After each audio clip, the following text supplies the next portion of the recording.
A frame hangs empty, not because its painting was lost, but because it was taken. Behind that absence was a family, a home, and a name the thieves tried to erase. Across Nazi-occupied Europe, art, books, furniture, religious objects, and private collections were seized through persecution, forced sale, and organized confiscation. The objects traveled by rail and truck. The paperwork traveled with them, and somewhere in the mountains, the evidence disappeared underground. Scene 2, title and introduction time, 0:45 to 1:10. This was not random wartime theft. It was cultural plunder carried out through a network of Nazi offices, party organizations, dealers, and military authorities. This is the story of how Europe was catalogued, stripped, and hidden. On-screen title, The Hunt for Hitler's Stolen Treasures, Episode 1, The Greatest Theft in History. Scene 3, Before the Storm Time, 0:10 to 0:10. Before the war, Europe's cultural life did not belong only to museums. Paintings hung in apartments. Libraries were assembled across generations. Dealers, collectors, scholars, and artists helped shape modern European culture. Jewish families were central to that world. When the Nazis came to power in Germany, persecution reached property as well as people. Businesses were coerced from Jewish ownership, collections were sold under pressure, blocked by discriminatory laws, or confiscated outright. When Germany invaded Poland in September 1939 and then occupied much of Western Europe, that machinery expanded. Cultural theft became part of a wider campaign of dispossession, deportation, and murder. The art cannot be separated from the Holocaust. Every inventory number may conceal the story of an owner who was driven out or did not survive. Scene 4, The Machine of Plunder Time, 0:10 to 03:20. The operation was vast, but it was not a single office following one simple chain of command. Different agencies acted in different territories and at different times. Among the most notorious was the Einsatzstab Reichsleiter Rosenberg, the ERR. Created under Nazi ideologue Alfred Rosenberg, it became a major instrument for seizing Jewish-owned collections in occupied Western Europe. It stashed photographed objects, assigned codes, prepared cards, and assembled albums. The bureaucracy was not incidental.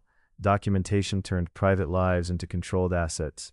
Senior Nazi leaders competed for masterpieces. Adolf Hitler selected works for a planned museum in Linz. Hermann Goering repeatedly chose objects for his own collection. The thieves recorded what they stole because those records helped them divide, transport, and display the spoils. Scene 5, The Jeu de Paume and Rose Valland, time 03:20 to 0:45. The Jeu de Paume Museum became a sorting center for thousands of objects taken mainly from Jewish collections. Paintings arrived, were classified, photographed, and prepared for shipment. Goering visited repeatedly to make selections. Inside the building worked Rose Valland, a French museum employee and member of the resistance. She concealed her knowledge of German, observed the operation, and secretly recorded destinations, names, and shipment details.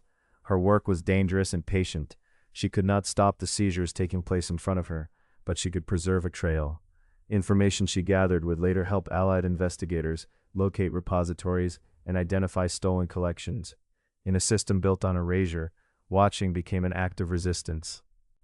Scene 6, A Painting Becomes a File, time 4:45 to 6:05. Follow the process not as the biography of one particular painting, but as a pattern repeated across occupied Europe. First, a home was sealed or emptied, an object was listed, a collection name became a code. At a depot, specialists judged value and ownership. A photograph was attached to a card, a crate number linked the object to a shipment. Some works were reserved for Hitler, some went to Goering, others entered the art market, were exchanged, or were sold abroad. Works the regime dismissed as undesirable could still be traded for money or exchanged for art it preferred. The result was a deliberate attack on ownership and memory. A painting was no longer recorded as belonging to a person. It became a file, a category, and a destination. Scene 7, Europe emptied, time 6:05 to 7:30. The ERR was only part of the picture. State authorities, military units, occupation administrations, the Gestapo, dealers, and collaborating institutions all played roles in dispossession. Methods varied: confiscation, coerced sale, discriminatory taxation, abandoned property rules, and outright removal. Paintings dominate popular memory because they are visible and valuable, but the theft reached much further. Books, archives, Torah scrolls, silver, furniture, and ordinary household possessions. Exact totals remain uncertain. Records were destroyed, borders changed, and many owners were murdered. Experts have often estimated that hundreds of thousands of artworks were displaced or stolen, but any single total must be treated as an estimate. The true scale is measured not only in objects, but in communities whose cultural inheritance was scattered. Scene 8, hidden inside the Reich, time 7:30 to 9:05. As Allied armies advanced, the trail moved towards castles, monasteries, warehouses, and mines inside the collapsing Reich. Repositories were dispersed. Some protected objects from bombing, others concealed the evidence of plunder. At Neuschwanstein, Allied forces found records and vast quantities of stolen cultural property. 39 ERR albums discovered there in 1945 documented confiscated works and later helped with identification and restitution. Elsewhere, investigators entered tunnels stacked with crates. The scale was overwhelming. Objects from different countries and owners, removed under different authorities, were now mixed together.